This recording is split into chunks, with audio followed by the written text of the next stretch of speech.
Olá pessoal, bom dia a todos, né? Estamos iniciando aqui o nosso roteiro em Minas Gerais. Esse final de semana até domingo estarei em Minas, daqui a pouquinho estarei em Tiradentes. Aliás, Tiradentes é uma inspiração para esse momento que nós estamos vivendo no Brasil, porque há séculos, né, em Tiradentes, né, iniciou aquele movimento de rebeldia contra a exploração da coroa, cobrando altas taxas, e contra a corrupção. Nós estamos vivendo isso novamente. Uma revolta, uma indignação em relação à carga tributária que esmaga o setor produtivo nacional, que impede o crescimento econômico, com governantes que não conseguiram, ao longo de décadas, propor uma reforma tributária competente, modernizadora, para acelerar o crescimento econômico, e no momento de enorme corrupção que assola o país, provocando grande revolta e, obviamente, fazendo com que a descrença tenha se generalizado, e todos nós que somos políticos, muitas vezes somos colocados na vala comum da incompetência e da corrupção, com um descrédito que é o grande desafio vencê-lo, né? O grande desafio é vencer esse descrédito.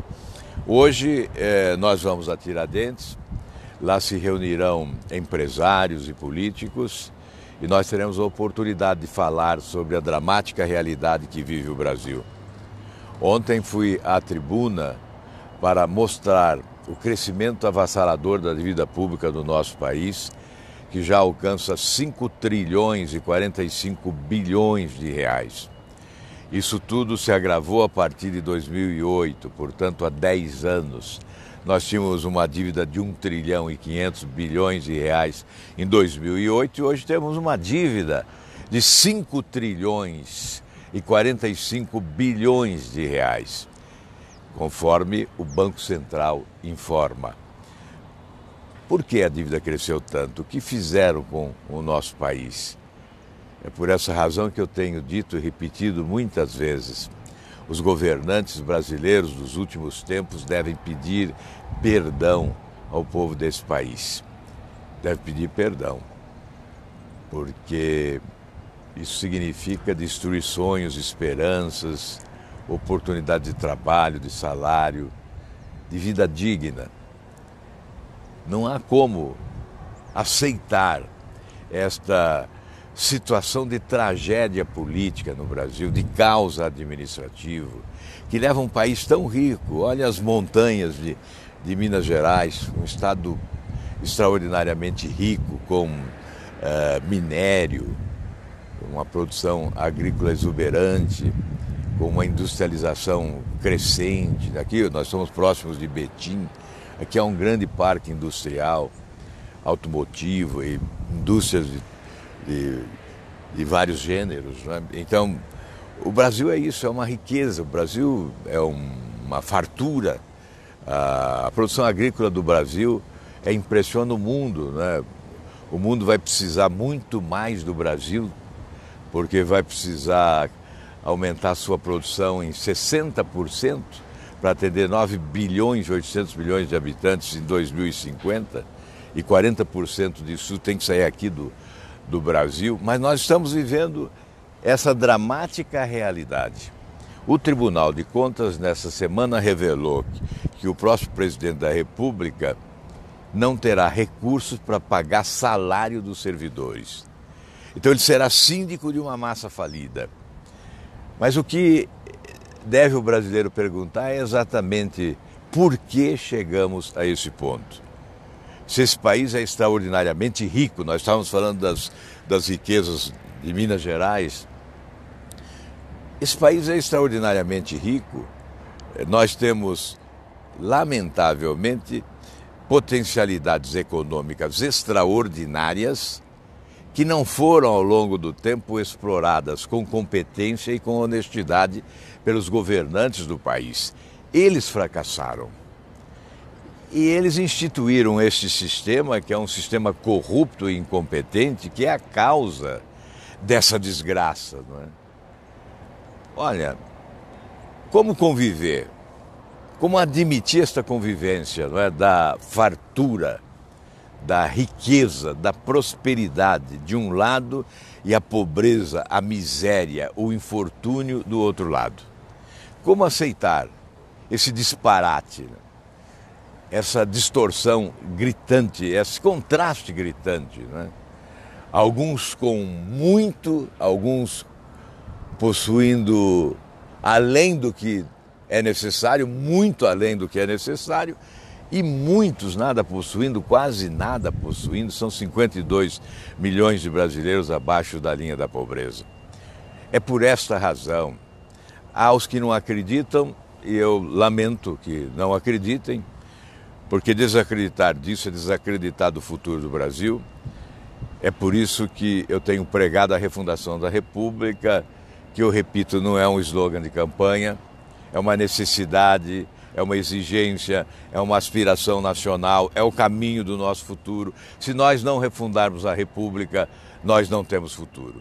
E o que é isso? É essa substituição desse sistema, é a substituição desse maldito sistema corrupto, sistema incompetente, que só interessa a manutenção desse sistema, só interessa aos filhos do mal, aqueles que querem o prejuízo dos outros, aqueles que querem a desgraça do país, desde que eles possam viver num paraíso de prosperidade. Então eles são quem? São os mensaleiros, são os sanguessugas, são os filhos do petrolão, são os chupins da República. São aqueles que se colocam à sombra do poder para dele se beneficiar, para usufruir das benesses do poder. Não importa que seja um governo corrupto, importa que eles possam estar ao lado daqueles que, praticando a corrupção, proporcionem a eles resultados dessa corrupção. Então, esse sistema tem que acabar. É claro que há os que defendem o sistema, há também aqueles que estão tão desencantados com a realidade política do Brasil que não acreditam na possibilidade dessa mudança. A estes eu até entendo, eu acho que eu tenho que dar a mão à palmatória e entender que realmente há razões para o descrédito. Eu só não aceito a posição daqueles que não querem mudar o sistema, porque só sobrevivem à custa dele, porque só são autoridades, entre aspas, à custa desse sistema maldito. Então, esses eu tenho que abominar. Aqueles que não acreditam porque acham que todos somos parecidos ou somos semelhantes, somos iguais, em razão do que fizeram com o Brasil os governantes, eu até dou a mão à palmatória, entendo essa descrença. Mas olha, eu quero repetir e vou repetir muitas vezes, se eu não acreditasse na possibilidade de mudar o Brasil, não estaria aqui me sacrificando nesse momento, não estaria andando pelo Brasil, não estaria propondo essa mudança, não estaria convocando as pessoas para um pacto nacional, porque somente um pacto nacional pode promover a refundação da República com todas as reformas necessárias e a substituição desse maldito sistema que é a fábrica dos escândalos de corrupção, que levou o governo a crescer, gastar, e a população longe, distante. Houve um divórcio entre o governo e a população brasileira. E é exatamente essa distância da população brasileira com o governo que leva ao descrédito, à descrença, à indignação e à revolta. Mas esse é o momento para a inteligência e para a lucidez, aqui de Minas Gerais. A história nos ensina que Minas Gerais escreveu capítulos exuberantes da história brasileira. Nós temos muito a aprender aqui. É verdade que Minas está sofrendo as consequências também dos desgovernos locais, que é um reflexo do desgoverno nacional. É isso que ocorreu no Brasil. Instalaram um modelo lá em Brasília, esse modelo foi clonado, foi transplantado para estados e para os municípios, distribuindo a incompetência, a corrupção e a malandragem. Por isso quebraram os estados. Eu chego em Minas e ouço, Minas é um estado quebrado. Eu chego no Rio Grande do Sul, ouço, Rio Grande do Sul é um estado quebrado. No Rio de Janeiro nem se fala. Por quê? Esse sistema maldito que foi idealizado, institucionalizado, consolidado em Brasília e foi transplantado para os estados e para muitos municípios brasileiros. Por isso a nossa pregação não vai parar. Esta é uma missão, nós vamos até o final. Nós vamos continuar pregando a substituição desse modelo, a substituição desse sistema, que eu chamo de refundação da República, e convocando os brasileiros da política e fora dela para esse pacto nacional, que pode começar sim na campanha eleitoral. Nós já estamos buscando superar divergências, nós vamos superar divergências antigas, divergências recentes, divergências atuais em nome do pacto nacional, do suprapartidarismo. Então vocês podem dizer, olha, a sua pregação vai se tornar incoerente se você fizer determinada aliança. Nós vamos ter que fazer alianças, mas acima de tudo, em torno de um projeto de nação. A aliança não pode se dar em torno de nomes, de candidatos. A aliança tem que se dar em torno de um projeto de nação. Aliás, há tanto tempo, Tiradentes aqui em Minas Gerais dizia: se nós quisermos, poderemos transformar esse país numa grande nação. Essa frase de Tiradentes é mais atual do que nunca. Os séculos se passaram e o que disse Tiradentes há tanto tempo se torna atual. Se nós quisermos, podemos transformar esse país numa grande nação. Mas para isso precisamos desse pacto nacional. Nós temos que buscar esta coesão para a arrumação geral e o destino que haveremos de perseguir, que é o futuro desse país, que tem que ser a grande nação, em razão das suas potencialidades econômicas extraordinárias, das belezas naturais exuberantes e do povo generoso e extraordinário que vive neste país.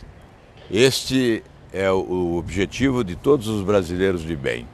Só não participarão deste pacto nacional diante desta crise, diante da tragédia que nós estamos vivendo, diante do caos que aí está. Só não participarão de um governo suprapartidário, de um pacto nacional, aqueles que jogam no time do quanto pior, melhor. Muito obrigado a todos vocês, uma ótima Copa do Mundo. A Copa do Mundo está começando, este jogo do futebol está começando. O jogo que mais interessa ao Brasil é o jogo eleitoral que se avizinha, porque se nós escolhermos mal, estaremos empurrando o Brasil para os últimos lugares neste ranking da competição internacional entre os países que avançam na busca de um estágio de desenvolvimento que possa permitir às pessoas viver com dignidade, exercitando a democracia, exercitando a cidadania na sua plenitude. Boa Copa do Mundo a todos e, sobretudo, um grande abraço e um ótimo final de semana. Uma ótima sexta-feira e um ótimo final de semana. Um grande abraço.